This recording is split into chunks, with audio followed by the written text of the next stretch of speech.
warahmatullahi wabarakatuh. Alhamdulillahi rabbil alamin.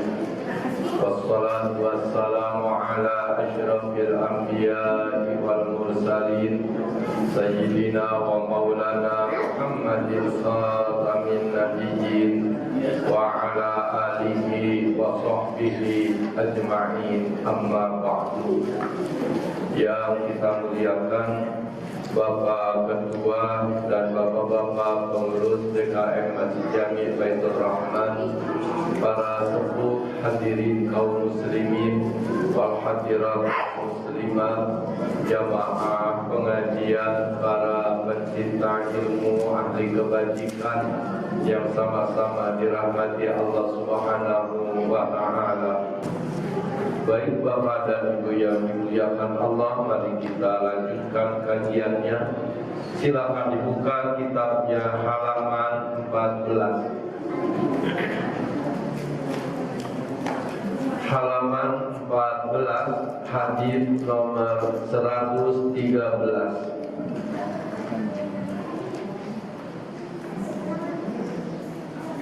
Atau baris ke-11 dari atas.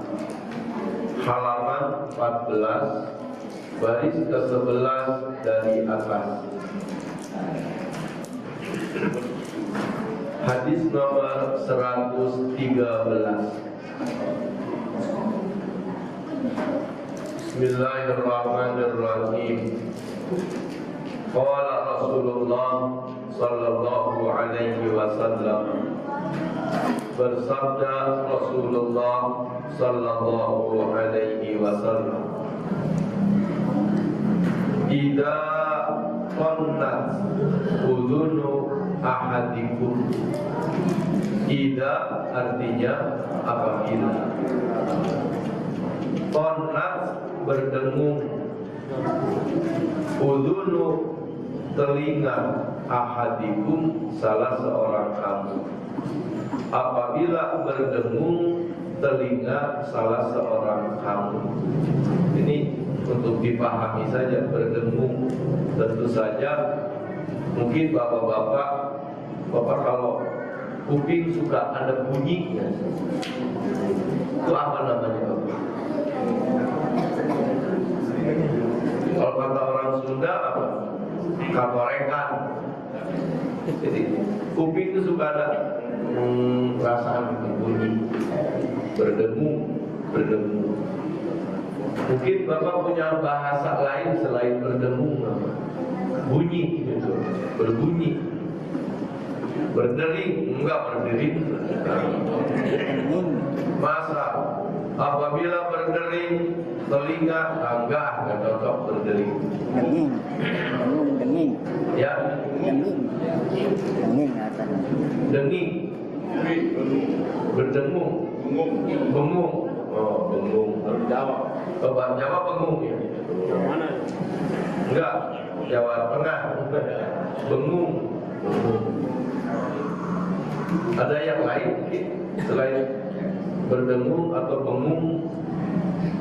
Tapi paham yang penting, pernah kita juga telinga ini bunyi, kadang yang kanan, kadang yang kiri. Nanti terjemahan yang bagusnya bisa nyari, tapi yang penting bisa dipahami. Idza qannat, apabila berdengung atau apabila bengung. Kalau sebelah sana lagi jawabnya apabila bengung, pakai bengung. Karena Bali juga Bali, Bandung Bogor. Kebanyakan lah. Idza qannat, apabila berdengung, udhunu telinga, udhunu telinga, ahadikum salah seorang kamu. Apabila berdengung telinga salah seorang kamu, Nabi sabdakan, falyadhkurni, maka Allah hendaklah yadhkur, ia ingat, ni kepadaku, pada Nabi. Falyadhkurni, maka hendaklah ia ingat kepadaku. Wal yusolli, dan hendaklah ia bersolawat, alayya, kepadaku. Wal yusolli, dan hendaklah ia bersolawat, alayya, kepadaku. Wal yakul, dan Allah hendaklah yakul, ia mengucapkan. Wal yakul, dan hendaklah ia mengucapkan, Zakarallahu man zakarani bi khair. Zakarallahu man zakarani bi khair. Zakarallahu, semoga Allah ingat, semoga Allah selalu ingat, man, kepada orang, zakaroni, yang ingat kepadaku, bi khairin, dengan kebaikan. Zakarallahu man zakaroni bi khair. Zakarallahu, semoga Allah mengingat, man zakaroni, kepada orang yang ingat kepadaku, bi khair, dengan kebaikan-kebaikan. Mari bapak-bapak, ibu-ibu, saudara-saudara, mengambil pelajaran dari apa yang disabdakan oleh Rasulullah Sallallahu Alaihi Wasallam. Kita membacanya bersama-sama dan silakan diikuti. Bismillahirrahmanirrahim.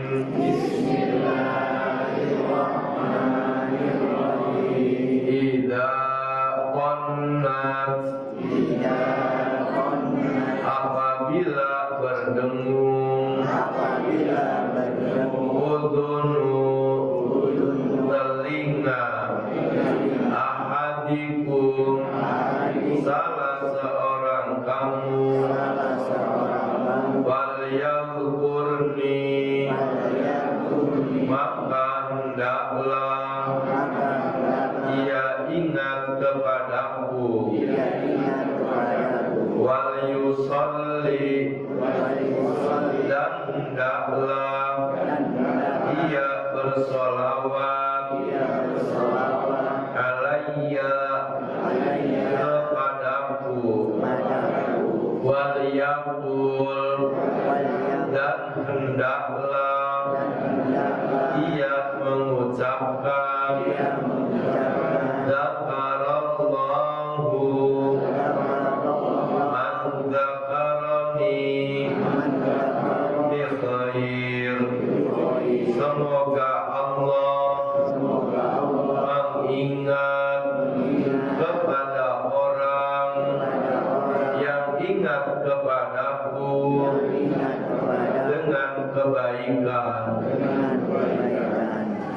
Hadis yang disabdakan oleh Rasulullah Sallallahu Alaihi Wasallam diajarkan kepada kita apa yang seharusnya dan apa yang seyogianya, apa yang selayaknya apabila terjadi sesuatu kepada diri kita, khususnya yang menyangkut tentang telinga yang berdengung.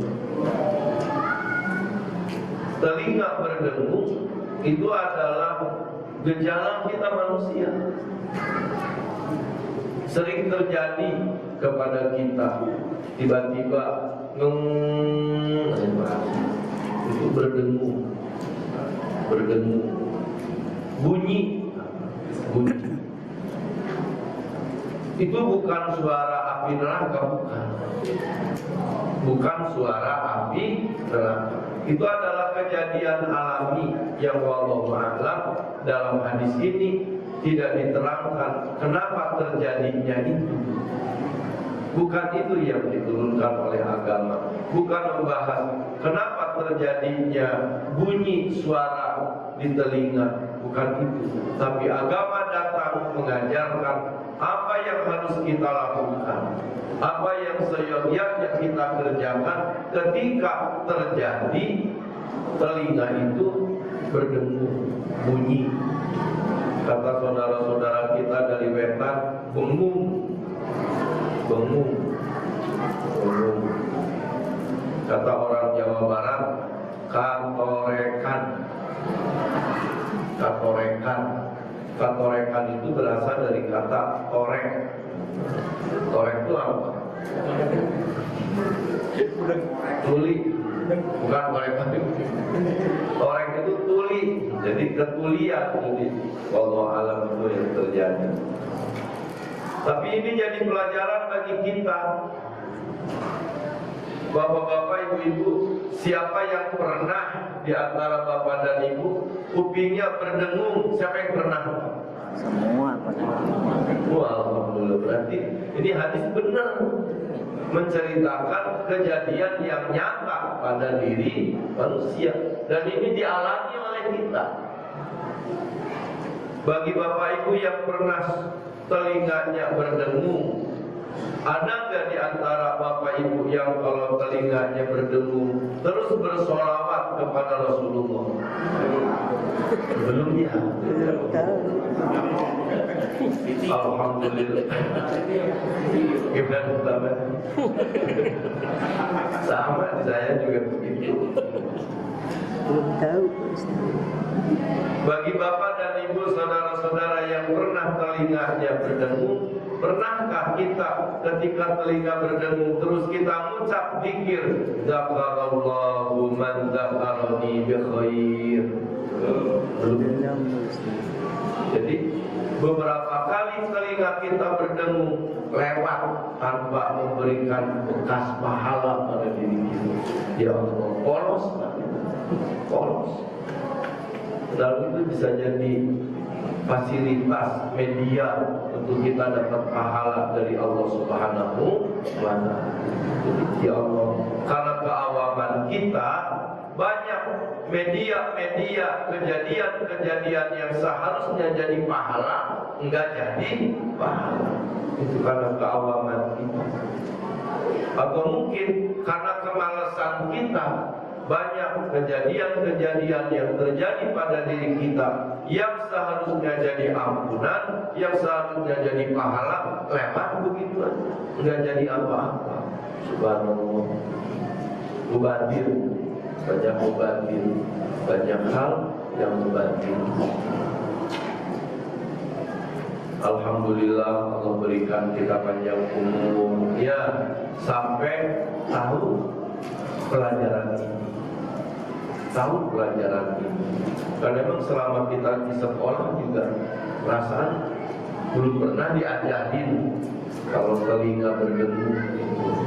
Memang ini kitab bukan kitab pelajaran sekolah, madrasah, ibtidaiyah, tsanawiyah, aliyah, sampai perguruan tinggi juga. Ini bukan kitab pelajaran. Ini adalah kitab pelajaran di perguruan tinggi Baitur Rahman. Alhamdulillah. Ini diajarkan oleh Rasulullah Sallallahu Alaihi Wasallam. Apabila terjadi kepada diri kita telinga itu berdengung, lakukan dua perkara. Lakukan dua perkara. Yang pertama, ingatlah kepadaku dengan mengucap apa? Membaca sholat. Paling pendeknya Allahumma sholli ala Muhammad.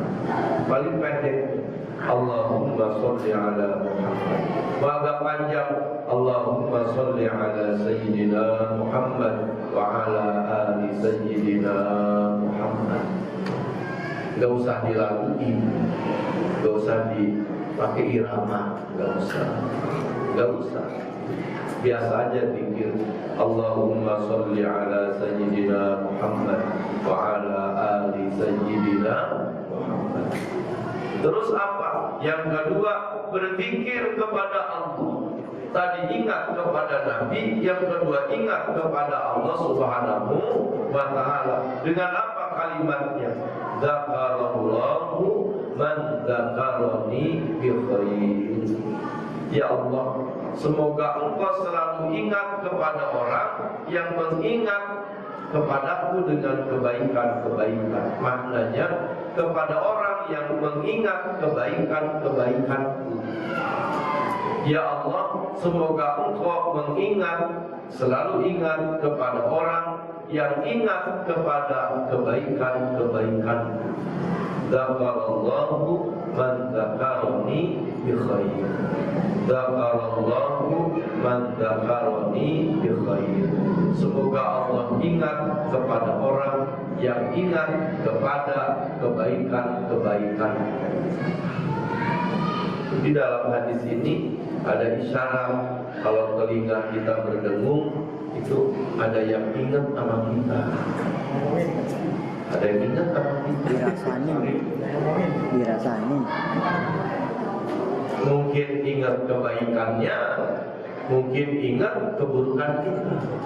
Mungkin ingat kebaikan kita, mungkin ingat keburukan kita.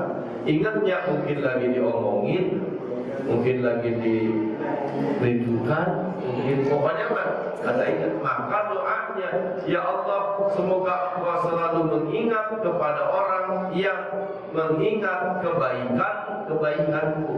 Orang yang mengingat kebaikan-kebaikan kita doakan semoga Allah ingat kepadanya. Dzakarallahu man dzakarani bi khair. Coba kita bersama-sama doa.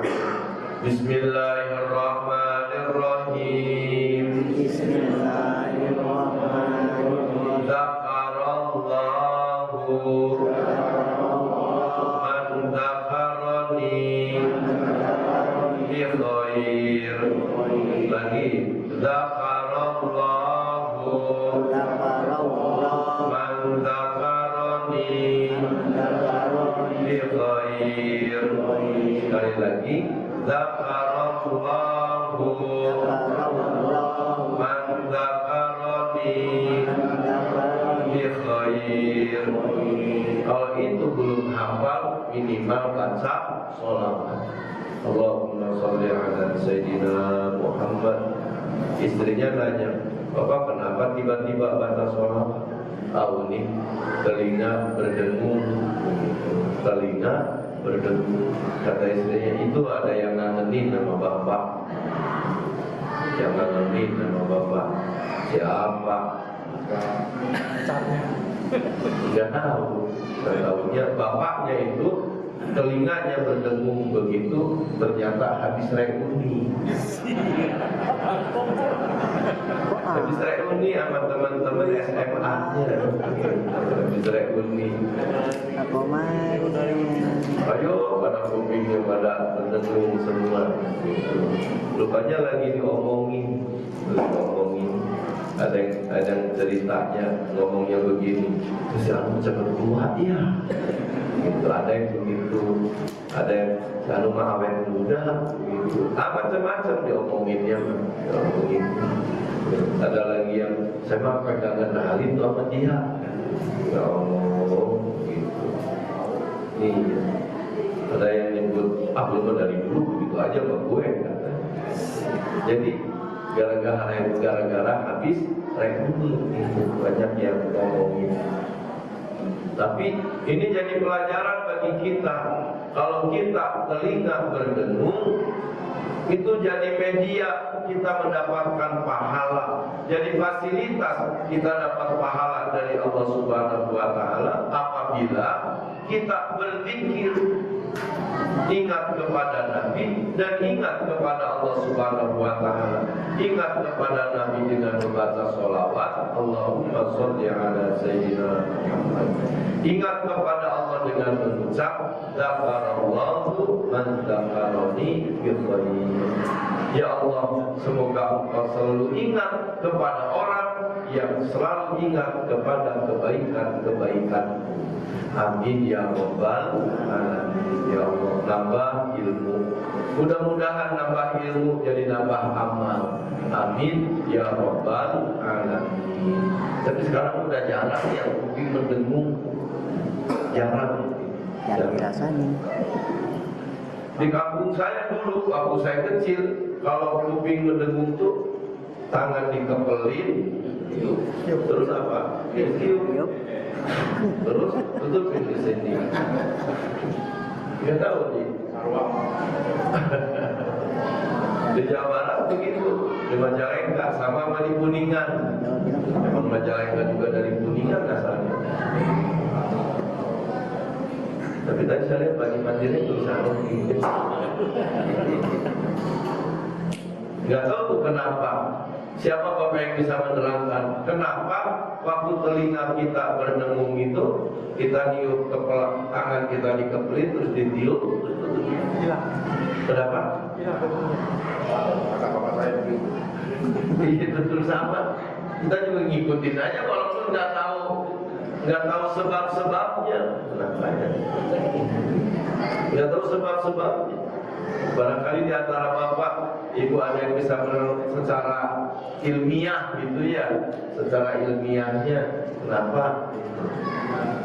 Tapi saya suka nebak-nebak karena ada yang nanya, kenapa ya kita kalau kuping telinga berdengung, yuk kepala tangan terus tutupin ke sini. Katanya barangkali itu berdengungnya kuping itu karena ada gelembung udara di dalam gendang telinga.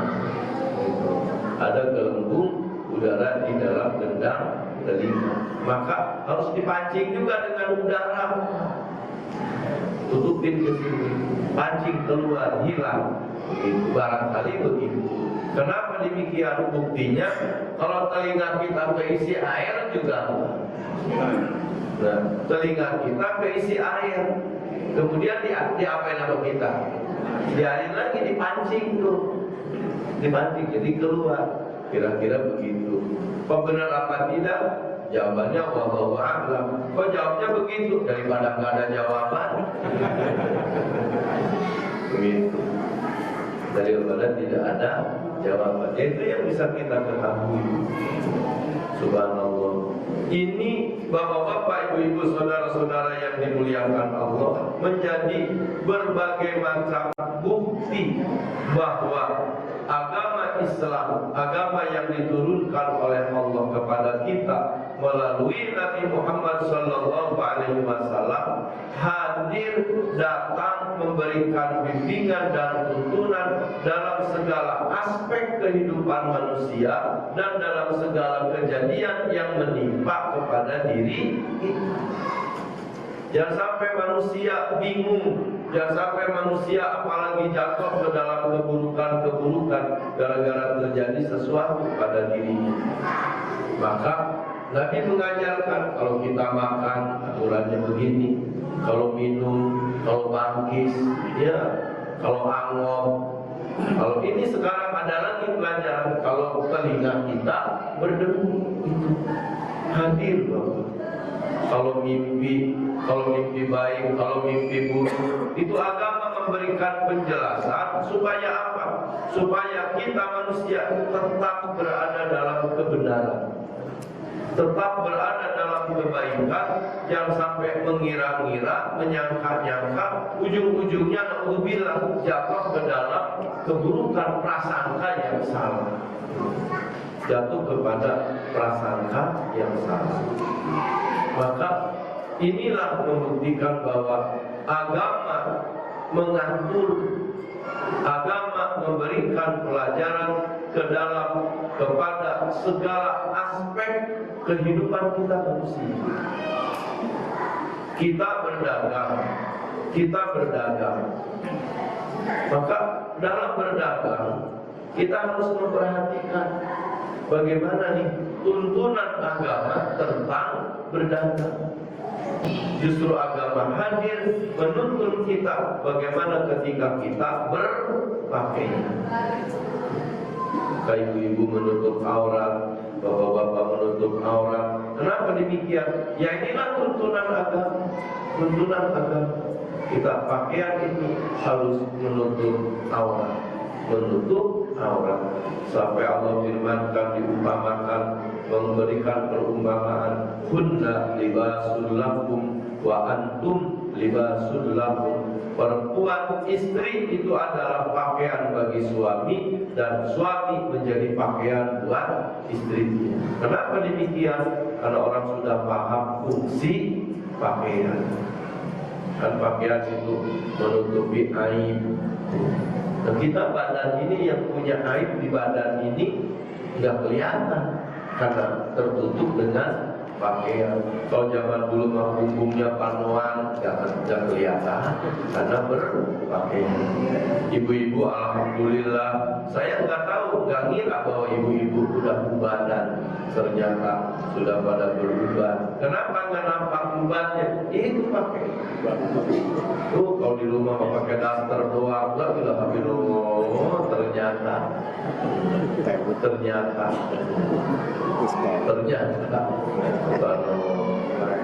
Lalu kalau begini mah kan nggak kelihatan itu pakaian. Subhanallah. Maka ibu-ibu mau pakai busana muslimah, pakai jilbab, pakai hijab, itu lebih mudah dari usia yang sesungguhnya. Lebih mudah. Dipotong dengan pakai jilbab lebih mudah. Pas dilepas semuanya, ya Allah. Iya. Jadi itulah agama datang membimbing kita bagaimana cara berpakaian. Oleh karena itu, namanya juga pengajian, saya sampaikan Bapak-bapak, kita pakaian laki-laki itu paling minimalnya pakaian kita laki-laki menutup anggota badan kita antara pusar sampai lutut. Jadi yang namanya konsep celana pendek bagi kita orang laki untuk ke tempat umum itu ya celana yang menutupin pusar sampai lutut. Jadi kalau bapak nyuci mobil di luar, nyuci motor di luar, pakai celana pendek itu bikin celana pendek yang nutupin pusar sama lutut.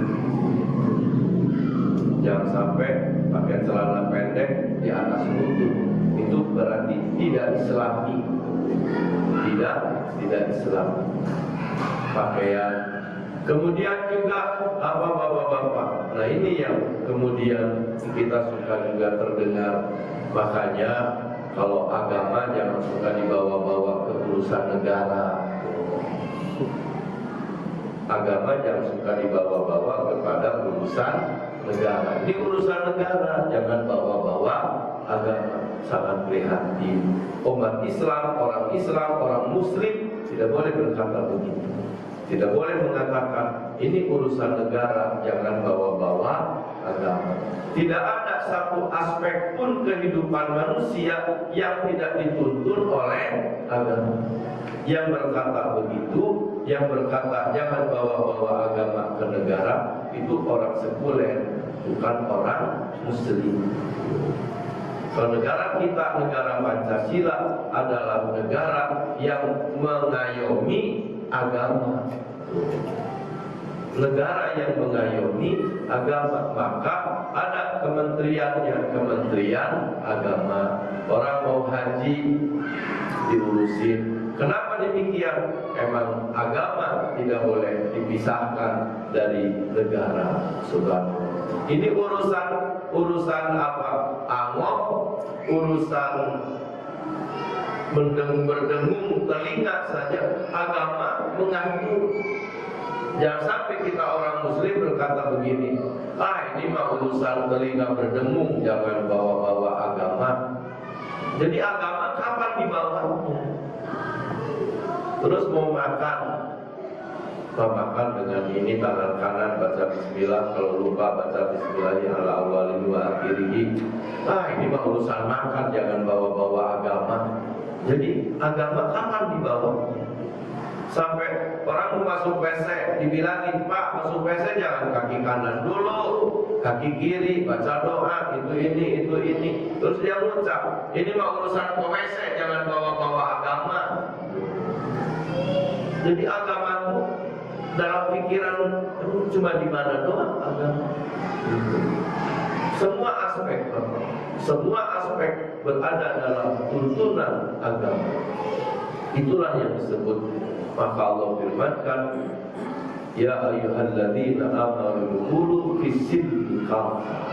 Wahai orang-orang yang beriman, masuklah kalian ke dalam agama Islam. Kafah seluruhnya, seluruh aspek kehidupan kita, seluruh aspek kehidupan kita mengikuti tuntunan agama Allah Subhanahu wa Ta'ala. Mengikuti kan sampai kita bikin kamar mandi, WC-nya juga ya. Kata kita upayakan WC-nya itu ngadepnya ke utara atau ke selatan, ke utara atau ke selatan. Tidak bagus menghadap ke kiblat. Terus kata, ini mau urusan bikin rumah, urusan arsitektur, urusan rumah, jangan bawa-bawa urusan agama. Nggak begitu, Pak. Justru agama menyinari dan memberikan tuntunan kepada segala aspek kehidupan kita. Termasuk, maka ini salah satu contoh kecilnya, urusan telinga berdengung aja agama mengajarkan. Baca sholawat, baca zikir, sholawatnya paling pendek, Allahumma sholli ala Muhammad. Zikirnya, Zakarallahu man zakaroni bi khair. Saya doakan mudah-mudahan telinga bapak-bapak, ibu-ibu pada berdengung untuk diamalkan di hadis ya. Karena ini bahkan harus telinganya berdengung.